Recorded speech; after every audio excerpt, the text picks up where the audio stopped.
Fareed Zakaria spoke about Obama's new book. It's his 47th autobiography. And in some of the segment, you're not going to see this part here, but in some of the segment, he says, oh, he's a great writer, and, he makes a lot of good points. And then he gets to some criticisms.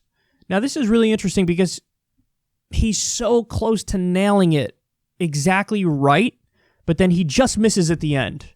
So let's see his criticism of Obama, and then we'll discuss. He devotes little time in the book to the central political dynamic in his years in office, the rise of an enraged, utterly obstructionist, Manichaean opposition to his presidency and to himself personally, that ultimately culminated in the election of Donald Trump. A reminder, Barack Obama was a moderate Democrat, conservative in temperament, he acknowledges, and governed as one. For his key economic advisors, he chose Tim Geithner and Larry Summers, widely seen as two of the most centrist, market-friendly experts of the party. He kept on Bush's defense secretary and offered Republican Senator Judd Gregg another key cabinet post, Secretary of Commerce. He sent in thousands more troops to Afghanistan and expanded drone warfare. And his healthcare plan was modeled on the Conservative Heritage Foundation's old proposal, one that also served as the basis for Mitt Romney's program when he was governor of Massachusetts. This reign of moderation and compromise, however, elicited a reaction from the Republican Party that was furious and vengeful. Obama notes that Gregg, who initially accepted the job as Commerce Secretary, had to back down in the face of activist outrage that he was serving the enemy.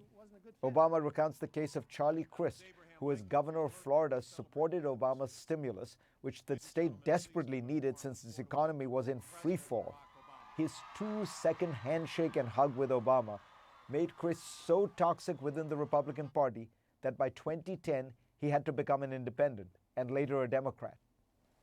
Despite many compromises, Obama got not one Republican vote for his stimulus or health care bills in the House of Representatives.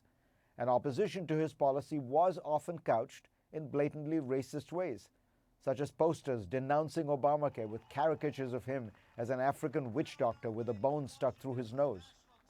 The man who succeeded him in the office, Donald Trump, rose to political prominence by casting doubt on whether Obama was born in the United States. Obama talks about these hysterical reactions to him intelligently but briefly, never offering deep analysis or passionate anger. He admits he wasn't focused on the ominous undercurrents that were growing in strength. He writes, "My team and I were too busy." But it might also be that it would take him into deep and dark waters that are so different from the hopeful, optimistic country he so plainly wants to believe in. America, for him, remains a promised land. So here's why that's interesting. He's laying out correctly how Obama was basically a moderate Democrat. In fact, in Obama's own words, he gave an interview. I tweeted this, a few weeks ago. He gave an interview when he was in office, and he's like, my policies are actually that of a moderate Republican from the 1980s. So this is how he views himself. This is how he governed. This is what Fareed Zakaria is accurately pointing out. But then at the end, what does he imply? He implies, wow, even with this moderate leadership, there was still a giant backlash in this country. And Obama doesn't really dive into, in his book, the rise of Trump and how that came about. And Fareed Zakaria's conclusion is like, Obama is an optimist about America, but maybe it doesn't even make that much sense to be an optimist about America. Maybe it's a lot uglier than, he's letting on. So his argument is like, even with moderate leadership from Obama, you got this hardcore cultural backlash. The implication here is like, well, what are you going to do? There's a large chunk of the country that's just so totally unreasonable that the backlash was inevitable. And maybe that's going to happen. That's the reaction after you have the first black president elected. You get this like cultural backlash, which led to the ugly rise of Trumpism. So that's the argument that he's getting at there. Now, here's why that just misses the mark. it misses the mark because it doesn't account for the possibility that maybe Obama's moderation in terms of his policies, maybe that was part of the problem. See, he portrays it as like if anything, that shouldn't lead to a backlash. That should lead to more support from the right, from Republican voters. And no, my argument would be, and I think there's evidence for this, as opposed to there's none for what Fareed is saying. Actually, if Obama went in there with his mandate after Bush and governed like FDR, really brought about change, say broke up the big banks, for example, kept people in their homes, in the economic crisis, gave people universal basic income, did Medicare for all.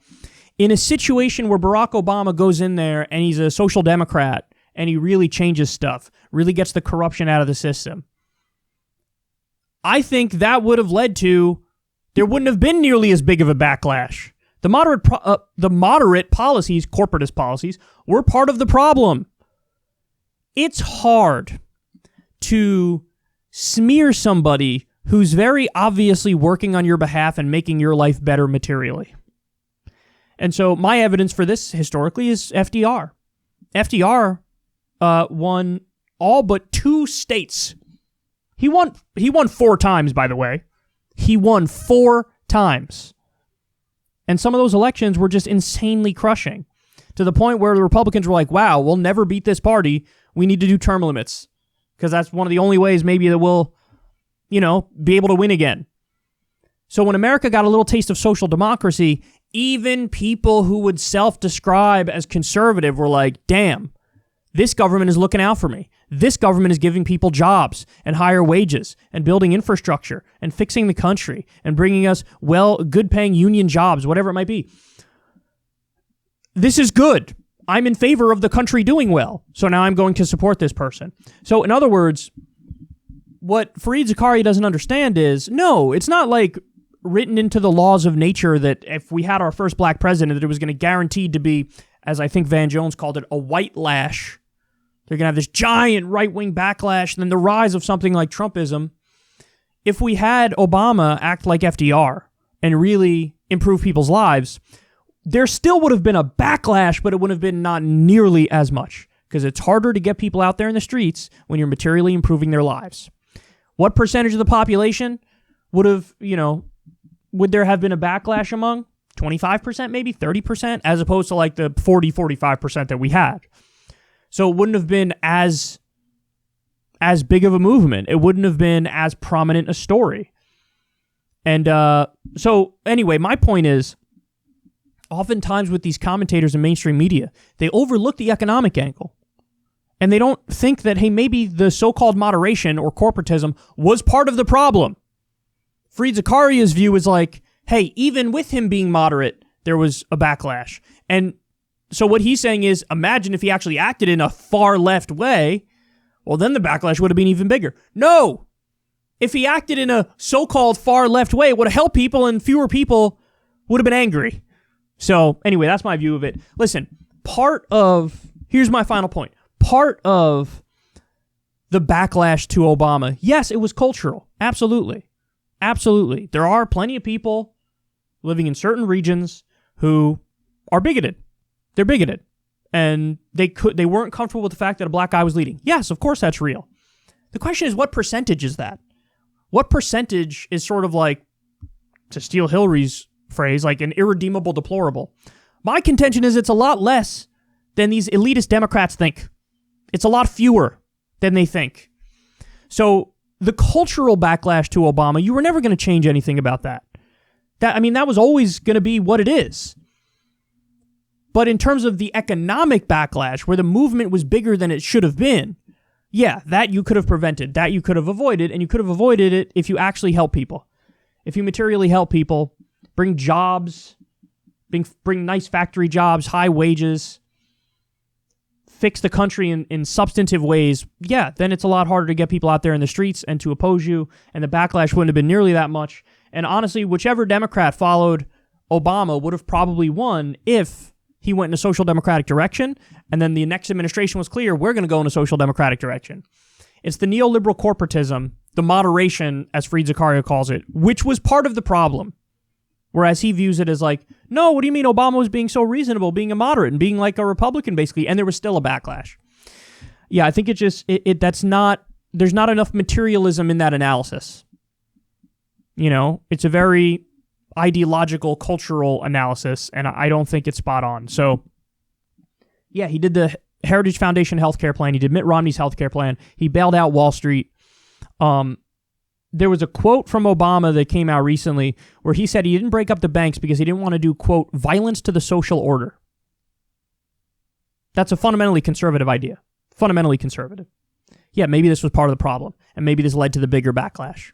That's what I think Fareed Zakaria misses. That's what I think most people on the Democratic side in general miss, is they think like, no, like the entire backlash was just because people are irredeemable, deplorable bigots, and they're bad people who we need to defeat. Actually, no. Like half of them are people who were persuadable, and you could have got on your side if you materially helped them. The other half, yes, might be hopeless. But there's a lot more people that it's not hopeless than these people like to admit.